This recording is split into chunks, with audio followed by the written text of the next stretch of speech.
Join us, Alex and Colleen, self-proclaimed fake it till you make it experts, as we navigate the highs and lows of being a woman and how the pressure and overwhelm of trying to do it all often leads to feeling like an imposter in our own lives.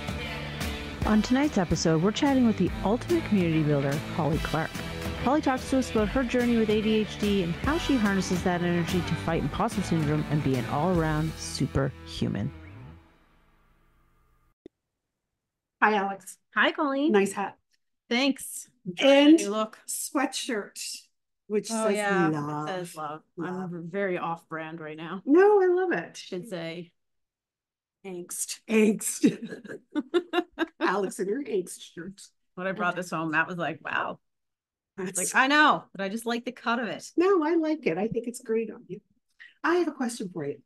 Did you ever, because you've got a younger son, do you do any volunteering with the kids' schools? Yes, I have. Yeah, how's that go? I dislike it. I shouldn't say it. I liked it better when he was younger.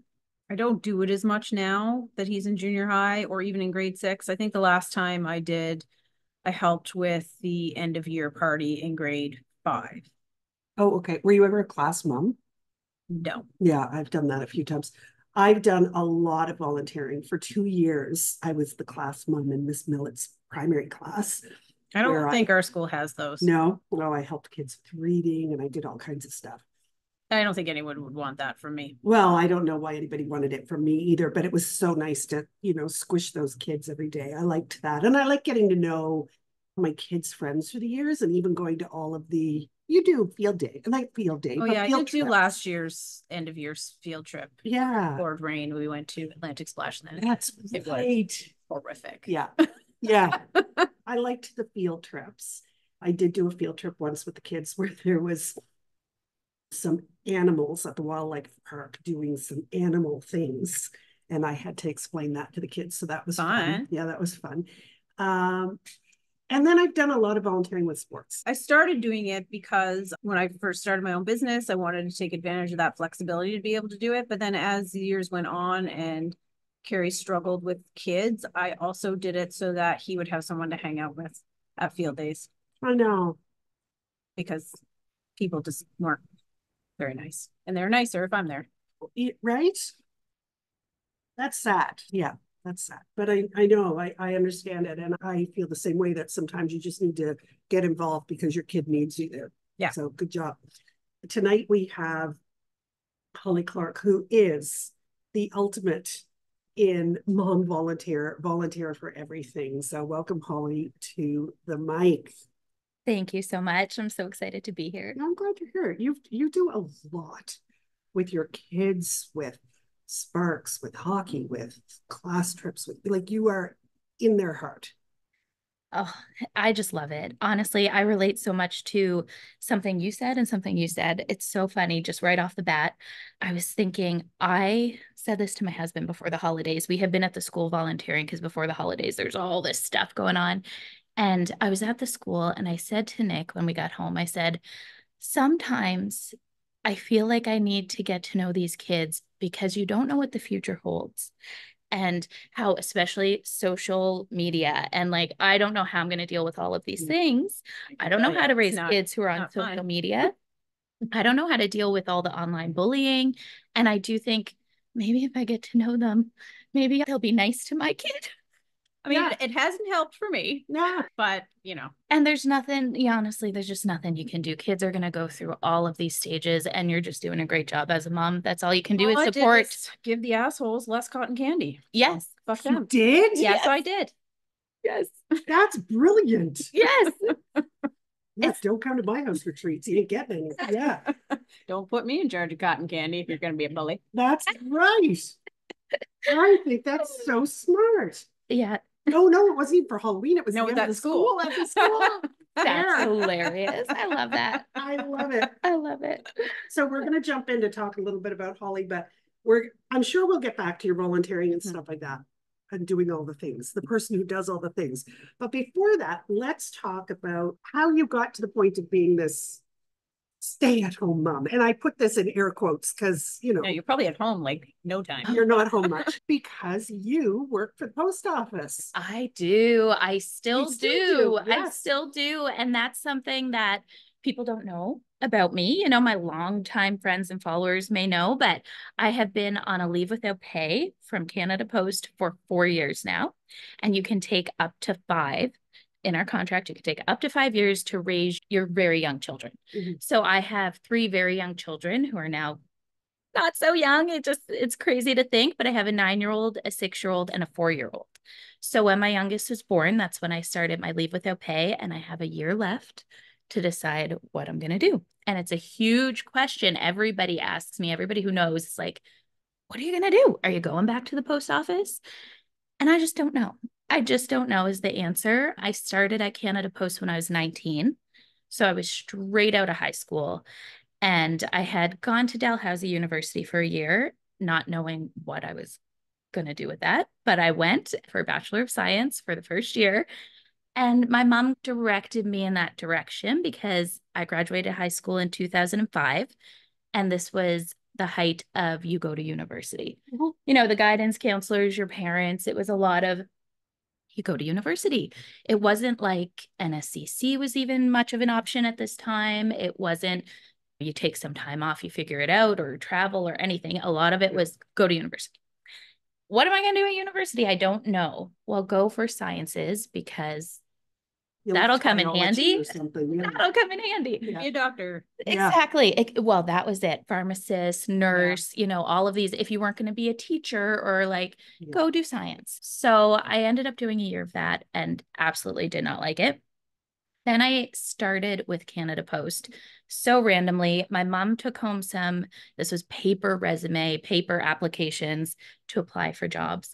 My mom took some Canada Post applications home. She was going to apply. I was going to apply. My cousin was going to apply. We knew it was a good job as in benefits, pension. So I was the one who applied and I was the one who started working there. So I dove right in, barely knew what a postal code was.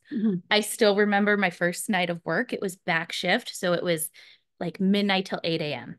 or 10 p.m. till 6 a.m.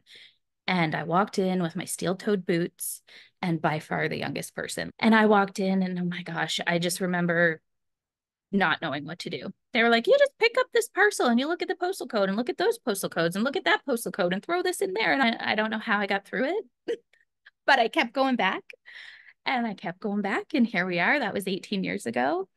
And you did that also in Newfoundland because you were transferred to Newfoundland for a little while and you were, you know, you're a postal carrier in Newfoundland as well in all that snow. Yes. And cold weather. Yes. And that's another thing about Canada Post. There's lots of flexibility. So I started off working inside where we were sorting mail and then I became a letter carrier. And then for a really short period of time, I became a retail post office worker, which is the dream job. And then at that point, we were living in Newfoundland. So my husband, who was my boyfriend at that time, and he got into a career where they transferred him to Newfoundland. So I went with him and I was able to transfer with Canada Post because it is all across Canada, which is great. Yeah. And that's where I got into letter carrying and the snowstorms. And it was great. Yeah. Honestly. In that career, did you have imposter syndrome at all? All the time. Really? All the time. Because people were like so much more experienced. And they, you know, even if you're older, it doesn't mean you're experienced. It's necessarily like, but I felt very little. I felt very small. I felt like a child. And even though I had more seniority than some of the people, it just felt like I always felt like an imposter.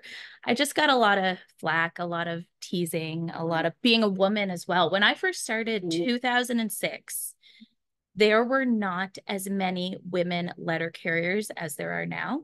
There was very few women letter carriers. It was male dominated to be a letter carrier. Women worked inside.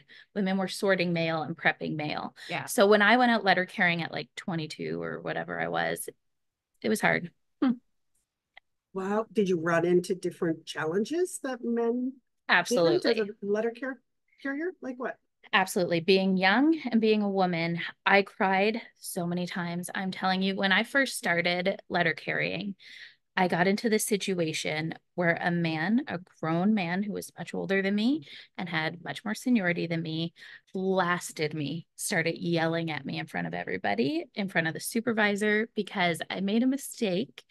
I followed the instruction of another letter carrier on how to deliver the mail that day, and it wasn't the structure it should have been. It was sort of like a cheat sheet, which everybody uses, but because I was new and because I messed up, I got called out so hard and I started crying. I started bawling my eyes out.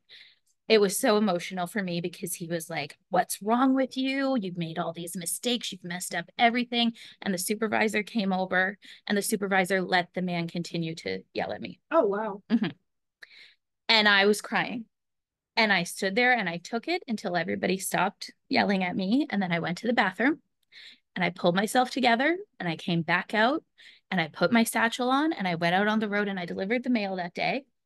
Now being who I am, I should have went home. I should have went home on stress leave, but Yeah. you know, You're unionized. I was young and filing agreements.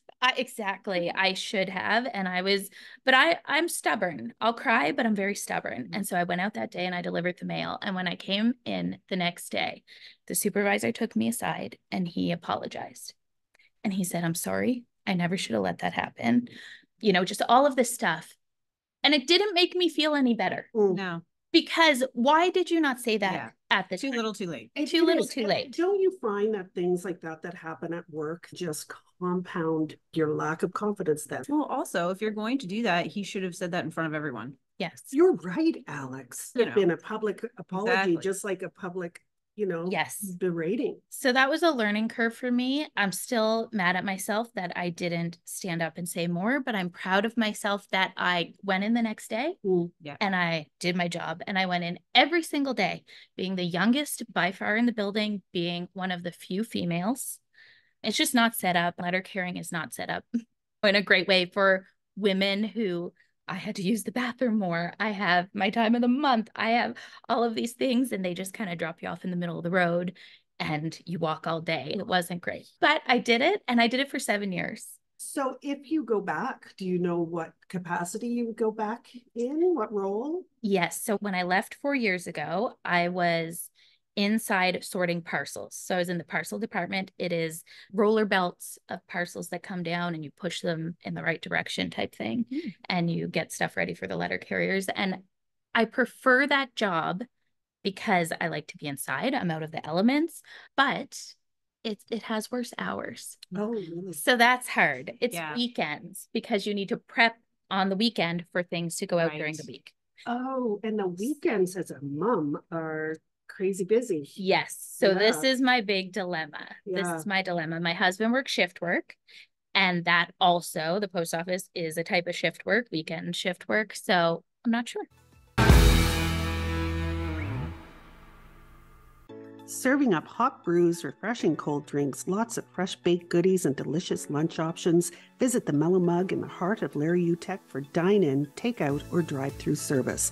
Their spacious cafe offers a casual and inviting vibe that's perfect for everything from enjoying a good book, hanging with friends, or meeting a colleague. The Mellow Mug is your neighborhood spot for great coffee and delicious eats and sweets. So another time that I had imposter syndrome was when we moved to Newfoundland. My husband moved there because of his career. So automatically he gets to go in and have friends because he's going into his new work where they knew he was coming and everybody, "Oh, hi, how are you?" I moved to Newfoundland with him and I didn't have the same sort of, I did go to work at Canada Post, but I didn't feel like the same sort of like welcoming. So who am I in Newfoundland? What am I going to do here? Yeah. So I made it work. And honestly, one of the ways I made it work was volunteering. I got involved with the Girl Guides down there. And that was absolutely wonderful. I always feel like I relate to kids. I'm like a kid. I like the things they like. I like bright colors and holidays and celebration and Taylor Swift. So that was easy. Basically all of them. That was easy. And then I had my first child.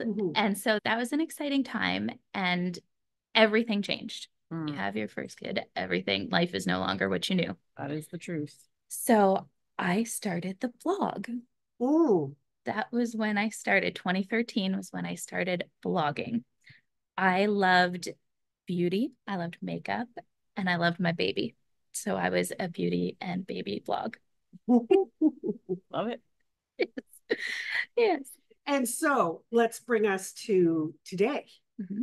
You're still doing the beauty stuff on YouTube. You've gone back and done some courses, to makeup courses. And tell us what you're doing. Yes. So currently I am in a makeup course. Nice. Yeah, I'm in the Institute of Makeup and it's an online because it's a struggle. I have kids at home.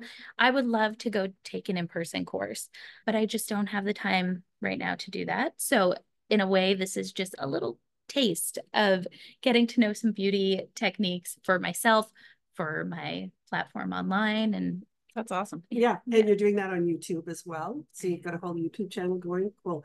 And you still have the blog. You're known locally and nationally as well as Holly's Housewife Life. Yes. Yes. When I first created the blog, I wanted to be Holly's Hobbies because I have always felt like an imposter, not knowing what I loved the most. I love everything.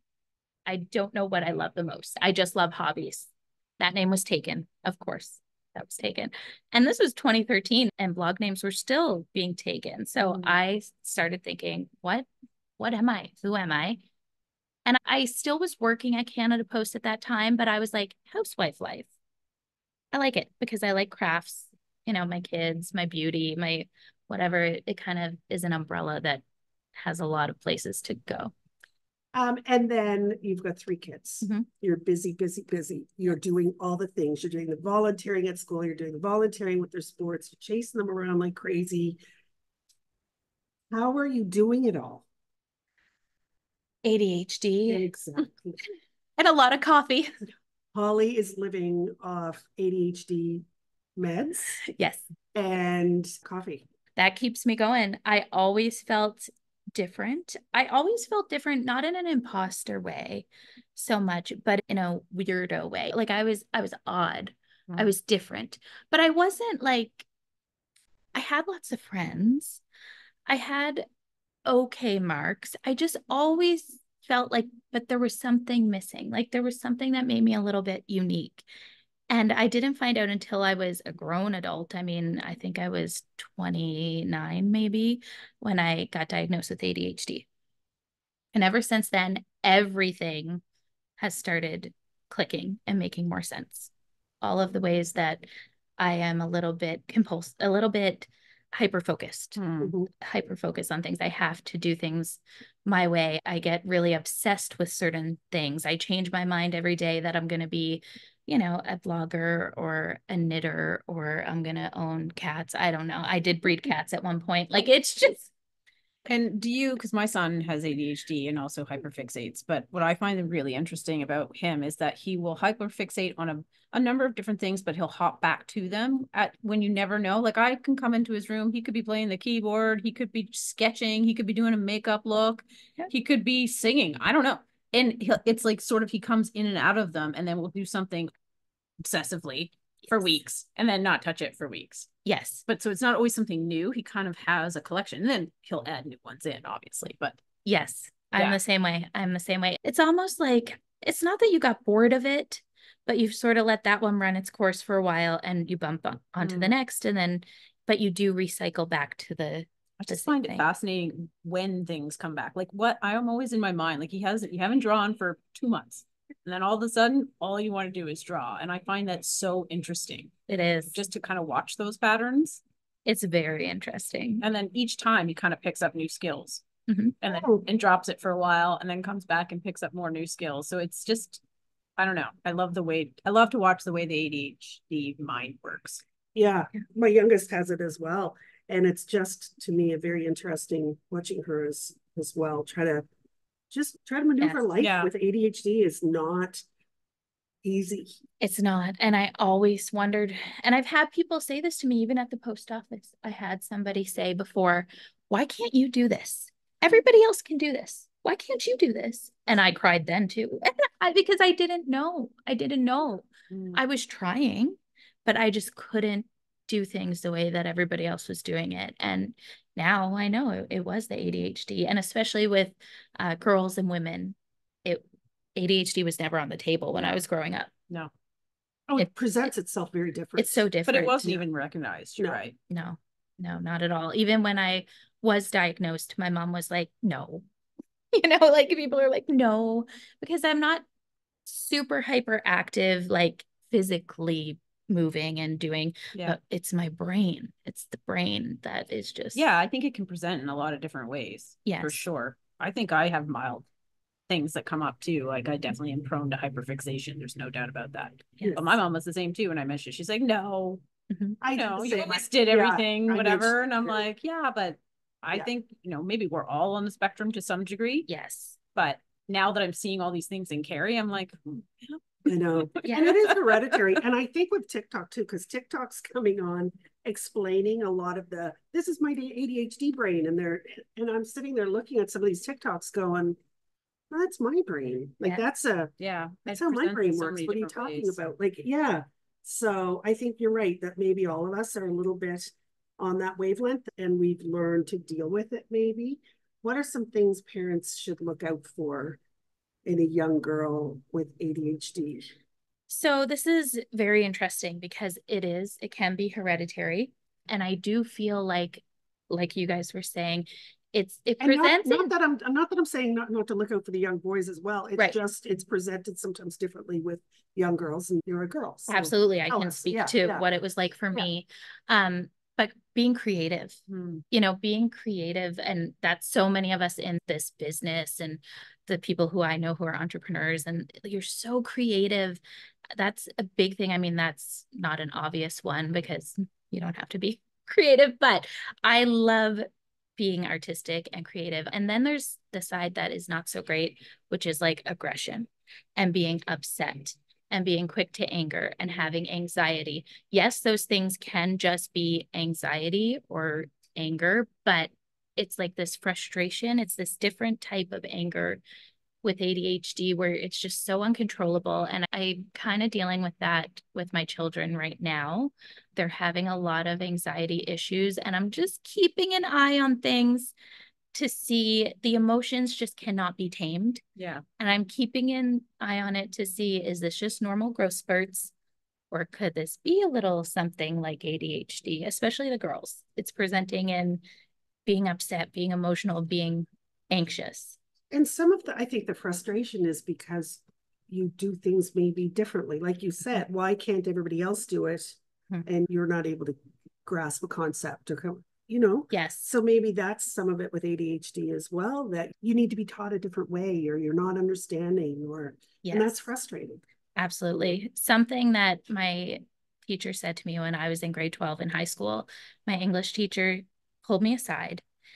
And she said to me at the end of grade 12, so I was graduating, I was moving on, and she pulled me aside because I was really acting out and I wasn't able to sit still anymore. And I was sort of flunking my class, but it was done. I was graduated. I wasn't able to flunk this class because I had passed. And she pulled me aside and she said, you're going to graduate no matter what, right? No matter what you do right now, you're graduating, you're moving on. But I had so much nervousness and anxiety and fear of what the next stage looked like because I like the same thing. I like that I have been in school every day and went to school every day, and life was changing quickly, and I did not cope well with that. And I remember that. I'll always remember her pulling me aside and was like, you're moving on. Nothing is going to make you stay here. You're going. So try to relax. But you wanted to stay probably. You wanted that structure and routine. Well, I think routines and structure, I see that in Carrie a lot, that he doesn't like a lot of change and that he is a purist about a lot of things. Yes. And if something has happened one way, it has to happen that way till the end of time. So yeah, I can definitely see that as part of it. I also see his aggression too when he just wants attention, but he doesn't know how to get it. And sometimes he's very argumentative, especially when he's not medicated. That's what I noticed the most. Not so much the other things, but I noticed that he just wants to fight with me. Yes. That is huge. Really fun. Ooh. It's hard. It's hard for both sides. Yeah. It is. Yeah. Talk a little on ADHD and imposter syndrome. Oh, this is tough. This is tough. Should we talk about which one I am? The type of imposter syndrome?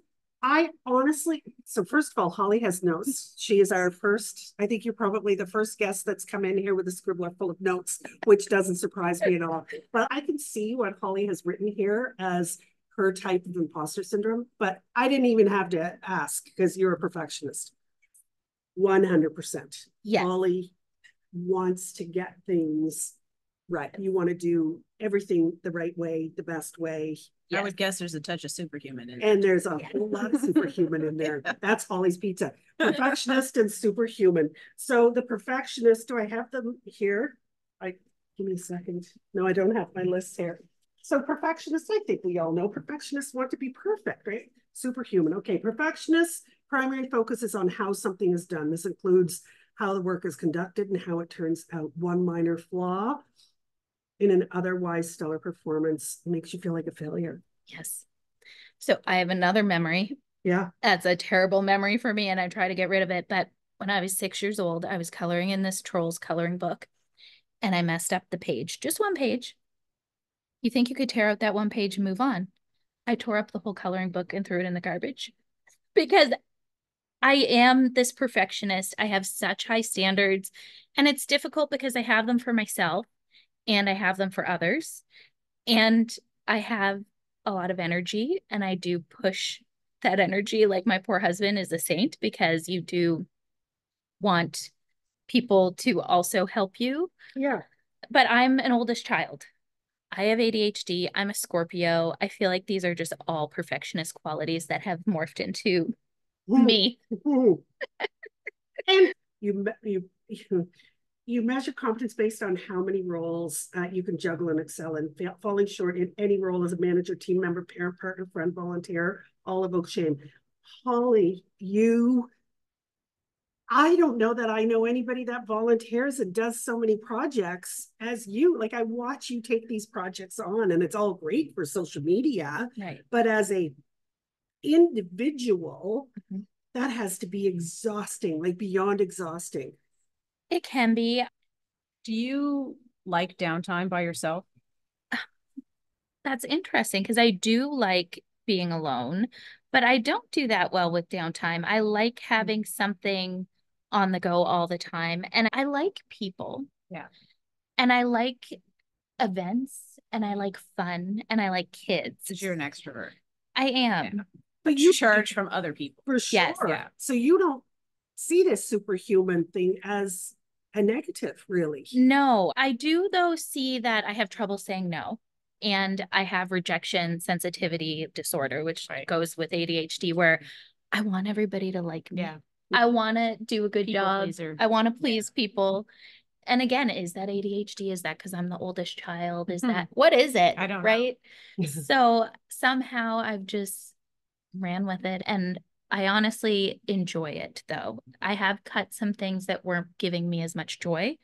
And I've stuck with the things that bring me happiness, which is a lot of the school stuff and a lot of the kids. Because it's amazing. It's fun. It can be fun. A carnival or a bingo night or whatever is fun. It is amazing. And you have a phenomenal partner who also enjoys it and is in there to go along with the ride. And yes, I'm very lucky. And honestly, you wouldn't believe it, but we both are quite shy. But we fake it till we make it. And we make it happen. I don't know. He's great, honestly. He just has learned, you know what? If she has a crazy idea, let's just go with it because she's probably going to make me go with it. What? I think that's great. You have to have those partnerships that speak to the strengths of each person. And he's quiet and I'm not. And so we bring a balance to each other. We bring a nice calmness where we balance each other's waves, right? Roller coaster. What are some tips you have for dealing with trying to do all the things and trying to be everything? Well, and what do you do when you can't do those things? And when you can't do it, yeah, that's a good point. That's a really good point.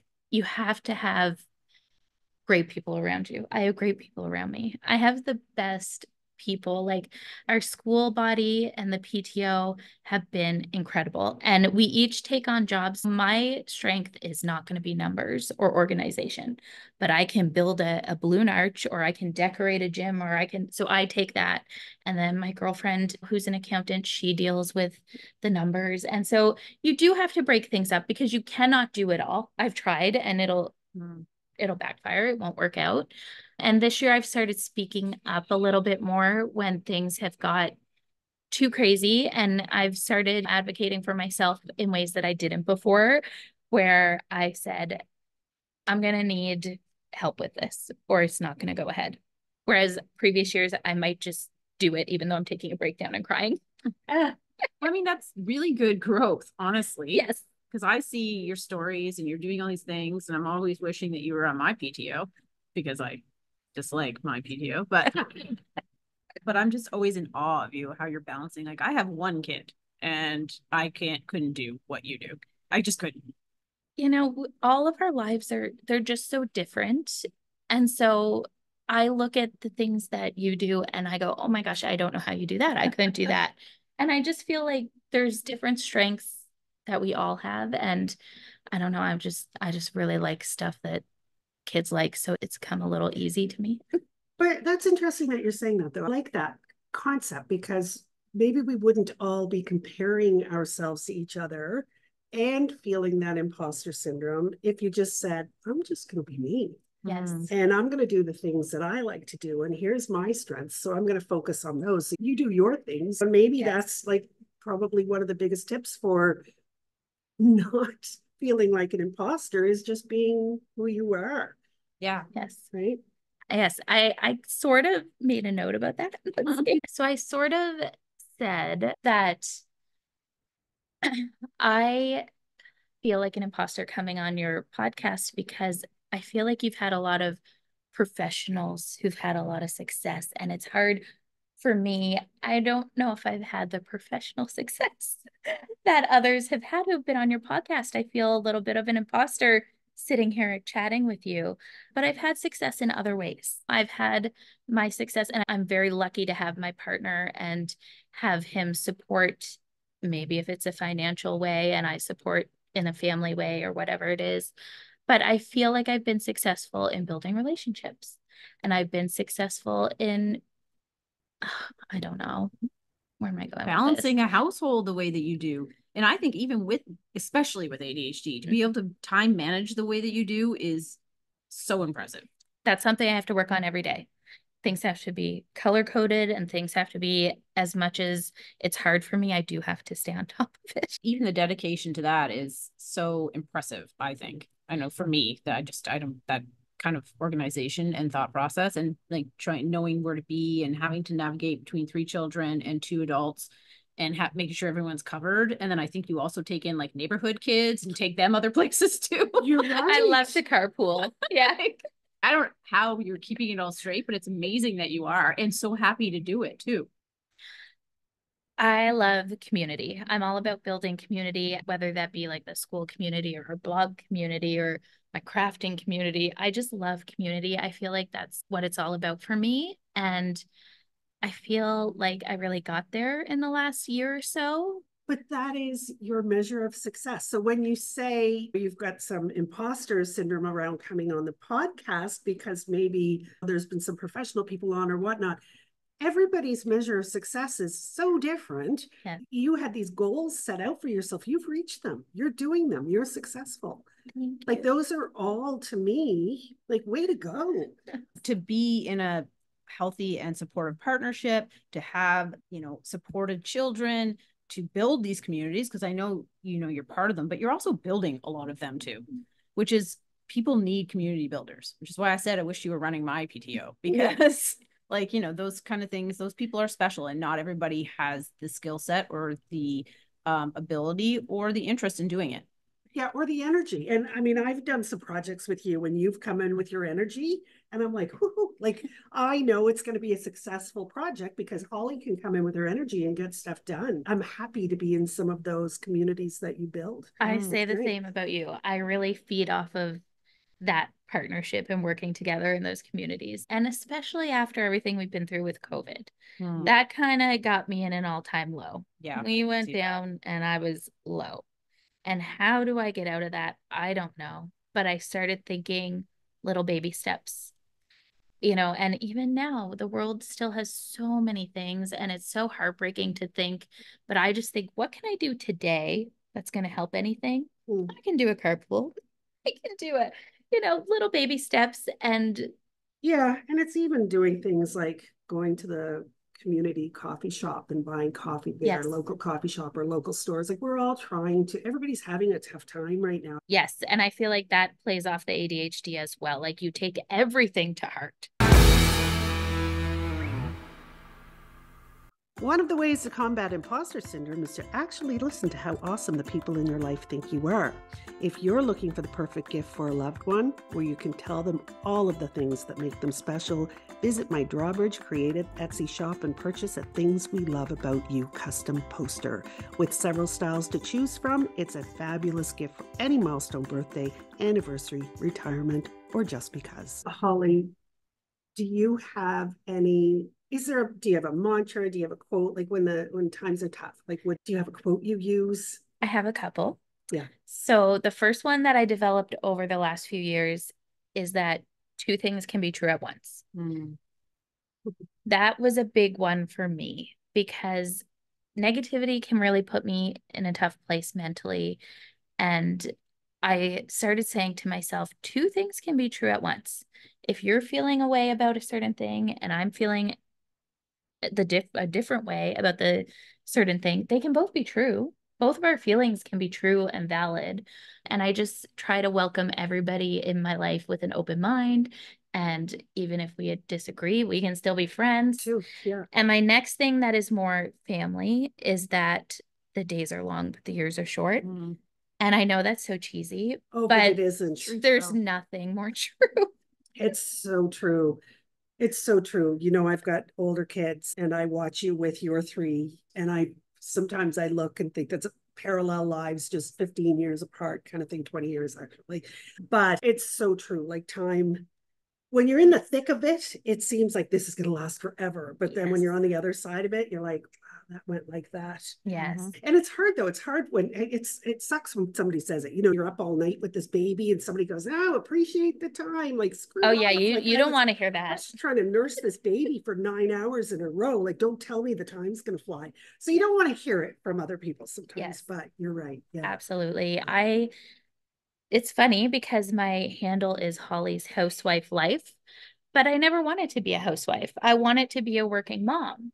I also wanted to have the energy to volunteer and do the sports, and it's very hard to have the energy for all of this. I made my handle before I was a housewife, a stay-at-home mom, and the universe somehow turned me into the stay-at-home mom. And you manifested it. I sort of feel like it was manifested. And you did. And I think that whatever decision you end up making next year for your career, yes, it's going to be the right one. 100%. If that means going back to work full time, if that means walking away from the pension and raising the kids and volunteering and doing that, I think whatever you choose to do is going to be the right thing for you and your family at the right time. So you'll figure it out. Everything has unfolded the way it's supposed to. It hasn't always been easy. There's been a lot of challenges, but here we are. And now I know you guys, and I feel in a really good place. I feel very happy. I like to hear that. I like when people are in a good place. Speed round. So this is when Alex pulls 5 questions and asks you, and you are going to give us a one-word answer if you can. Sometimes you can't do it in one word. Chances are you can't. Okay. Just because you like to use a lot of words. I talk too much. Are we ready? Ready. What's the first thing you do in the morning? I open all the blinds and let the sun in. If you had a time machine, would you go to the past or the future? Pass. Name the first word that comes to your mind. Cookie. I'm going to eat that cookie as soon as we're out of here. If you had to describe yourself in 3 words, what would they be? So you can use 3 for this. Okay. The first word I want to say is lipstick. I don't know if that's a word. Lipstick, happy, and A little bit crazy. I like that. Crazy. I mean, other than happy, I also couldn't relate to those two. Just kidding. It's just not part of my brand to be happy. What do you impulse buy most often at the store? Lipstick.